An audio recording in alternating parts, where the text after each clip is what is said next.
Jornal Gazeta Norte Mineira. Oferecimento Maximin Clube. O máximo prazer nos mínimos detalhes. E Net Fácil. Viva Conectado. Olá, para você que está aqui sempre acompanhando a Rede Gazeta Norte Mineira, agora você confere mais uma edição especial do Jornal Gazeta, comigo, Gabriele Silva, então não sai daí.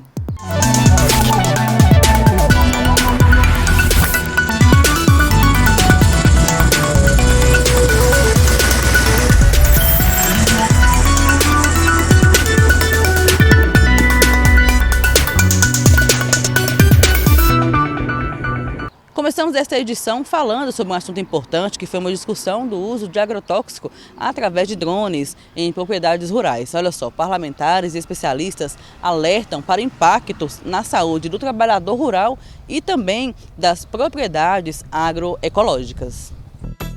No Vale do Mucuri, em Poté, um drone a mais de 30 metros de altura julgou agrotóxicos que se espalharam sobre uma produção orgânica e mataram árvores frutíferas. Em Pavão, herbicidas destruíram a horta de um casal de idosos que tirava o sustento vendendo orgânicos.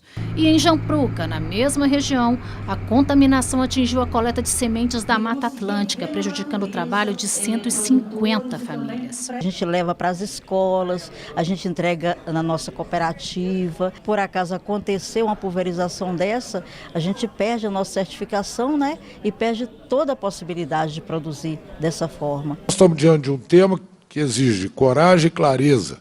O uso desenfreado de agrotóxicos, agora intensificado pelo uso de drones, prefeito, representa um ataque direto à saúde pública, ao meio ambiente e à agricultura familiar. Especialistas explicaram que o maior problema é a deriva, quando o veneno se espalha além da área pretendida. Como se não bastasse matar as plantas e trazer prejuízo econômico, essas substâncias podem provocar doenças em quem está perto. A ocorrência de cânceres, principalmente por exposição crônica a esses agentes. Podemos mencionar também problemas reprodutivos, alergias, problemas respiratórios. Órgãos estaduais de agricultura, como o IMA, os de vigilância em saúde e os ministérios públicos atuam na fiscalização.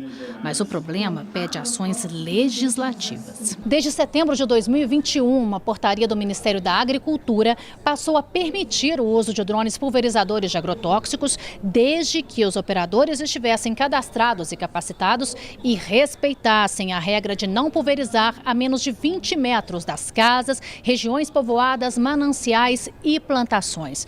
Mas como se viu nos relatos, a norma não tem sido suficiente para conter contaminações.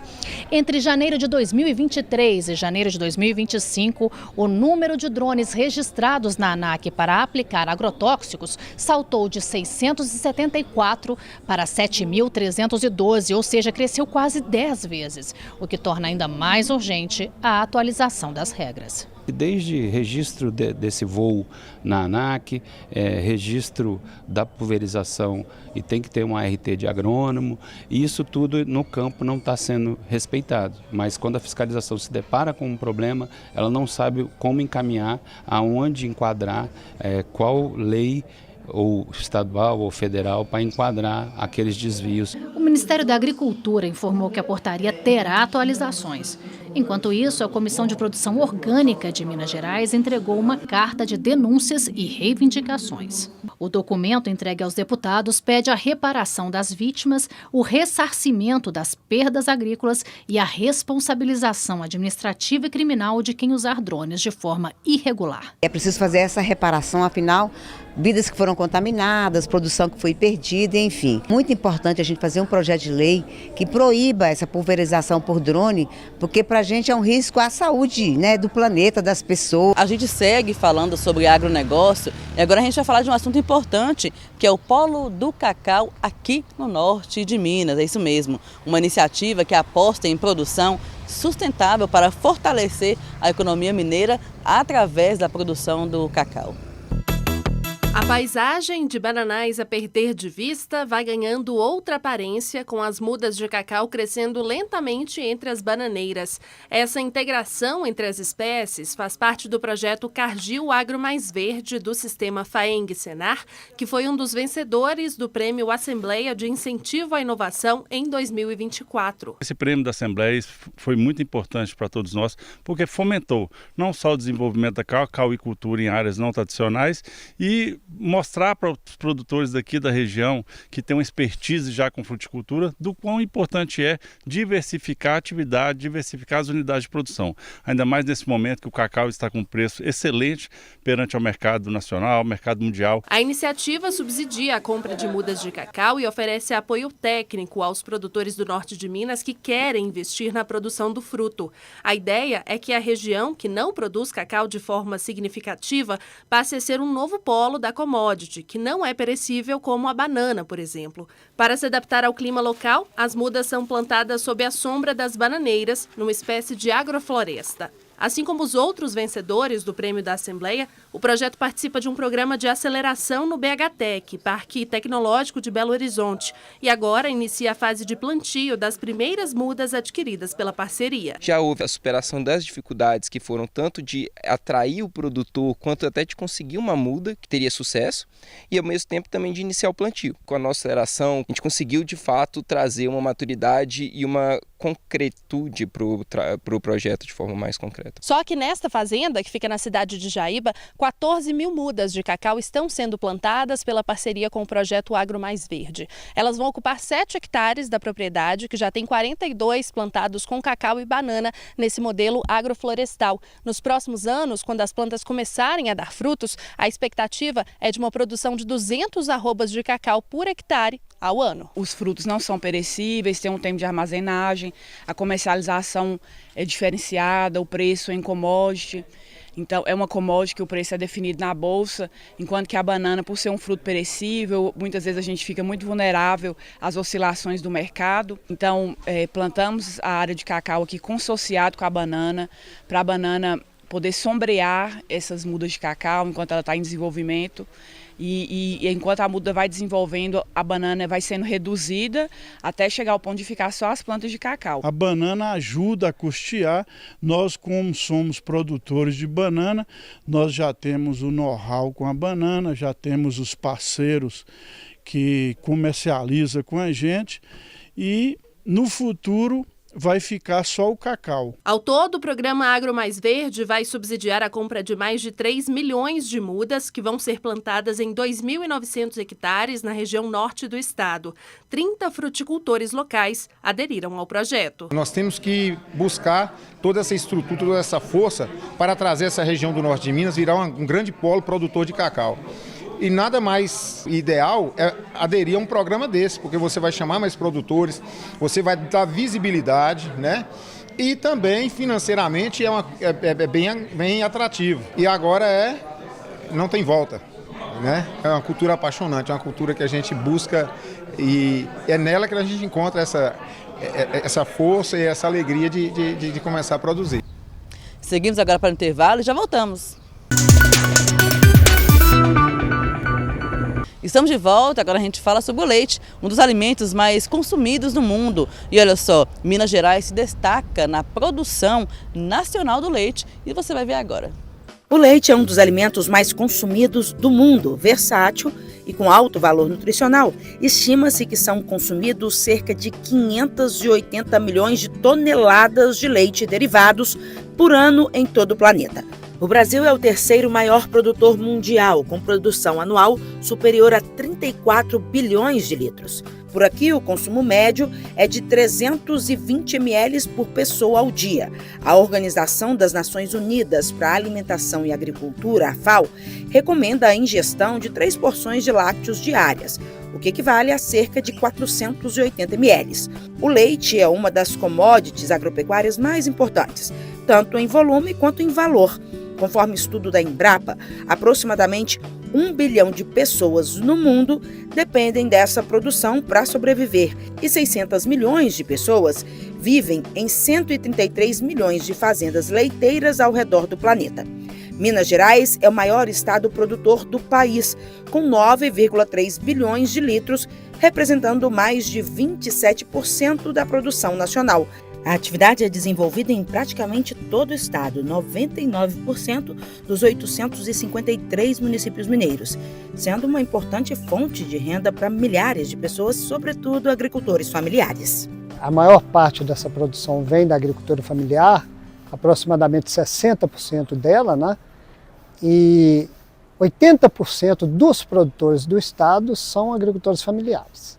A atividade de produção de leite em Minas Gerais, ela gera 1.200.000 empregos diretos e movimenta mais de 21 bilhões em receita. Então é importante para o estado, para a arrecadação do PIB do agronegócio mineiro. É uma atividade que segura o produtor no meio rural com qualidade de vida, com perspectiva de crescimento. Embora seja uma atividade extremamente prevalente no estado e de grande importância econômica, sofre muito com oscilações de preços. O mercado do leite ele é muito propenso a oscilações do mercado externo. O Brasil não é um grande exportador de leite. A maior parte do leite produzido em Minas Gerais e no Brasil é para o consumo interno. Então, existem dois fatores que são assim fundamentais para a formação do preço de leite. Primeiro é o poder aquisitivo, né, do consumidor. Quando o poder aquisitivo do consumidor está melhor, o preço do leite também acompanha, né, e tem uma pequena alta. O segundo é o mercado externo do leite, né? O mercado externo, como a gente nós não somos grandes exportadores, mas quando o preço interno do leite está alto, fica mais propenso de que entre leite de outros países, principalmente da Argentina e do Uruguai, que tem custos de produções mais baixos do que o Brasil. Por isso mesmo, é uma atividade que exige uma gestão eficiente para ser lucrativa. Nesse sentido, a Emater Minas desenvolve diversos programas de auxílio aos produtores, que passam pela assistência técnica nas propriedades, há incentivos à melhoria genética do rebanho e à agregação de valor. A atividade está em praticamente todos os municípios de Minas Gerais, né, em 852 municípios de Minas Gerais. A Emater atualmente tem convênio com 819 municípios, então assim, em todos esses municípios que ela tem convênio, ela trabalha a atividade de pecuária de leite. Dentro da atividade tem algumas linhas, né, que estão na agenda estratégica da bovinocultura, como o trabalho com genética, né, através do progenética ou através da inseminação artificial, formação e recuperação de pastagem, o trabalho com gestão da atividade, ou seja, a escrituração zootécnica e contábil é muito importante, não só produzir, mas você ter o controle dos fatores de produção, para poder saber aonde que estão os gargalos da atividade e onde também que eu estou sendo efetivamente um bom produtor, né? E também a empresa trabalha com a parte de agregação de valor, né, mais especificamente com a parte de produção dos queijos. Ela é uma das formas que o agricultor familiar, talvez a mais tradicional, né, que o agricultor tem de agregar valor ao produto, né? Segundo dados do Ministério da Agricultura, o Brasil conta com mais de 1 milhão de propriedades produtoras de leite e as projeções do agronegócio da Secretaria de Política Agrícola estimam que em 2030 irão permanecer os produtores mais eficientes que se adaptarem à nova realidade de adoção de tecnologia, melhorias na gestão e maior eficiência técnica e econômica. Outro ponto relevante, segundo tendências apontadas em estudo da Embrapa, é aliar produção eficiente com sustentabilidade. Questões como bem-estar animal, preservação ambiental e promoção da saúde como um todo são cada vez mais consideradas nas decisões dos consumidores. Seguimos agora para o intervalo e já voltamos.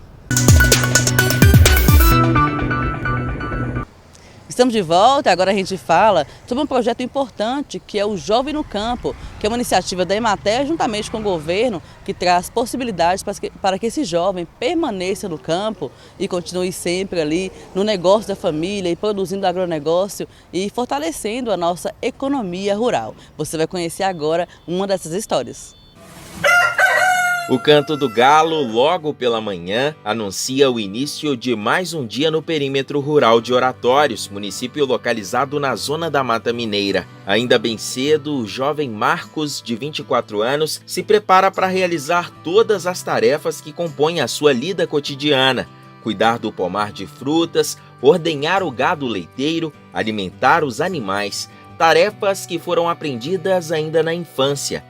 Um legado transmitido pelo próprio pai. Desde novo eu cresci vendo meu pai na área rural, trabalhando para ele mesmo, nunca fechou, sempre atuou na área rural. Sempre foi criado em plantio de cana, que meu avô sempre foi agricultor com cana de açúcar, né? Aí ele teve incentivo desde novo. O Marquinhos toda a vida foi curioso, via a gente fazer uma coisa no campo, na roça, ele teve inclinação de fazer. Aprendendo a fazer na agricultura, plantar milho, feijão, mexer com gado no dia a dia do meu trabalho. E ao lado do pai, o Marquinhos, como é carinhosamente chamado, cresceu vendo de perto os desafios que cercam a vida de um agricultor familiar. A dificuldade em expandir as áreas cultivadas e a flutuação nos rendimentos da cana moída deixavam o seu Gilmar bastante preocupado, e o Marquinhos percebia isso. Era muito difícil, desde novo eu vendo meu pai com muito trabalhador, mas sofrendo com a área, com o meio da cana de açúcar. Muito difícil com o trabalhador e a renda era muito pouca. Aí eu já não via essa renda de cana-de-açúcar tão favorável para mim mexer na área rural. Aí eu já não gostava. Aí quando eu inteirei 19 anos, aí eu me formei, aí eu falei, ó pai, eu tô querendo fichar. Aí pai, ele ficou um pouco meio triste, né, que ia perder uma pessoa que ia ajudar ele todos os dias. Aí eu fichei na empresa frigorífica aqui da região nossa. Para o seu Gilmar, o processo de migração do campo para as cidades, chamado de êxodo rural, ocorre com mais frequência nos dias atuais, devido à ausência de perspectiva de vida no campo para a juventude. Eu já tive muita oportunidade de sair da roça para ir para a cidade junto com meus irmãos. Só eu fui o filho único para ajudar meus pais, mexer nas roças. Hoje o nosso jovem vai tudo procurar seu serviço para a cidade grande, porque na roça hoje, na agricultura, não tem tanto apoio, só de Deus. Porque o nosso jovem não tem apoio nenhum na agricultura, muito pouco. Aí eles vão gastar só renda mensal por mês, porque as coisas são muito difíceis na roça. Inserido no mercado de trabalho e distante das atividades praticadas na propriedade do pai, alguém duvidava que a saudade do campo falaria mais alto? Eu já entrei querendo sair, você acredita? Vendo minhas coisas desorganizadas, aí era tristeza por um lado, porque meu pai não conseguia organizar minhas coisas, era eu sozinho. Para colocar um ponto final na saudade da vida no campo, o Marcos contou com um empurrãozinho dado pela Emater. Aí a Danilo, o nosso técnico agrônomo de Oratórios, falou assim: ô Marquinhos, você tem uma capacidade danada de tirar sua própria renda na área rural pelo o terreno que vocês têm. E eu não enxergava isso, você entende? Aí ele falou: Marquinhos, tá na hora de você pular pra fora e mexer na área rural junto com seu pai, que ele já não, é muita coisa para ele sozinho. O conselho foi seguido à risca para a realização pessoal de Marquinhos e para a alegria do seu Gilmar, pai do jovem. Quando o Marquinhos decidiu de voltar para a zona rural para me ajudar na roça, eu fiquei muito feliz e orgulhoso por causa disso, porque eu estava sentindo muito sozinho nas minhas atividades de cada dia. Eu resolvi voltar para me dar o maior apoio e eu apoiar ele. Ao permanecer no campo, o Marquinhos percebeu que, por vezes, dar continuidade às tradições da família pode ser um caminho um tanto quanto solitário. Eu, na área rural onde eu moro, eu sou um dos poucos que ficaram, porque hoje eu trabalho junto com meu pai.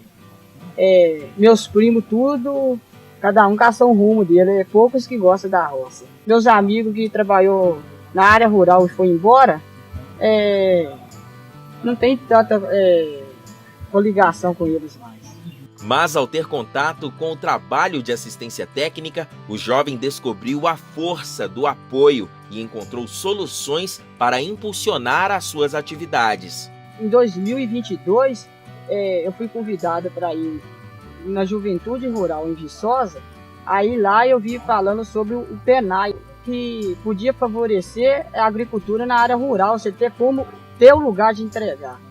Aí junto com o técnico da Emater de Oratórios, ele me incentivou, mas pai não conhecia a área do PENAI, o projeto.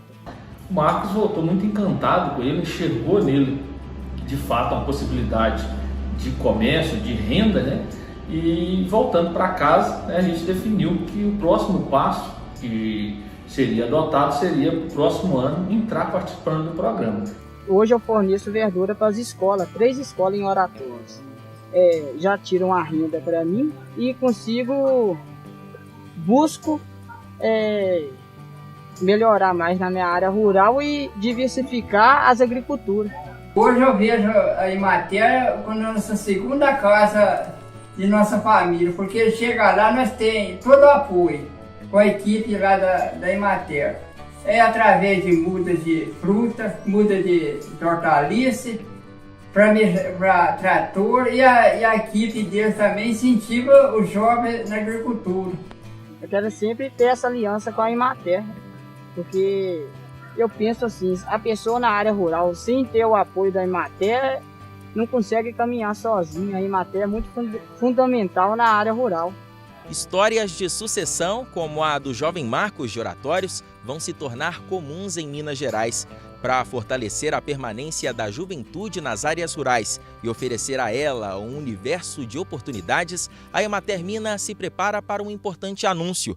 No próximo dia 4 de novembro, a empresa irá lançar o programa Futuro no Campo. O programa Futuro no Campo é uma temática da sucessão rural, do jovem no campo, muito cara para a Emater, porque nós precisamos continuar com a nossa produção de alimentos no campo, a preservação do nosso meio ambiente, levando oportunidades para os jovens verem a melhoria de vida e oportunidades no campo para produzir alimentos para a gente, para preservar o nosso meio ambiente e ter qualidade de vida no campo.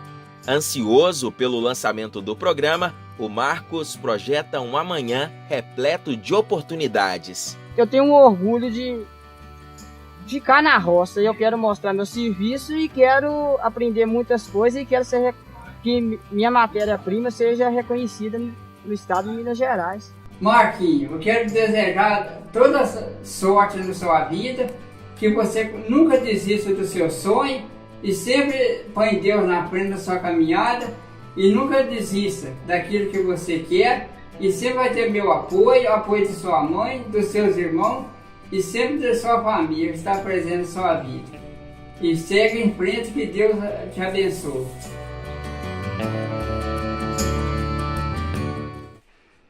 Então é isso, assim finalizamos agora mais uma edição do Jornal Gazeta Norte Mineira. E é importante lembrar que para você ficar sempre informado, você pode acessar o nosso portal gazetanortemineira.com.br. Lá você confere a notícia em cima do fato no Rondas Gerais com Rafael Bicalho e também muito mais notícias com o Felipe Guzmão e muitas denúncias também, viu? Então se você quer ficar informado sobre tudo que acontece aqui em Montes Claros e região, é aqui na TV Gazeta Norte Mineira. Eu fico por aqui, nos encontramos na próxima edição. Até lá!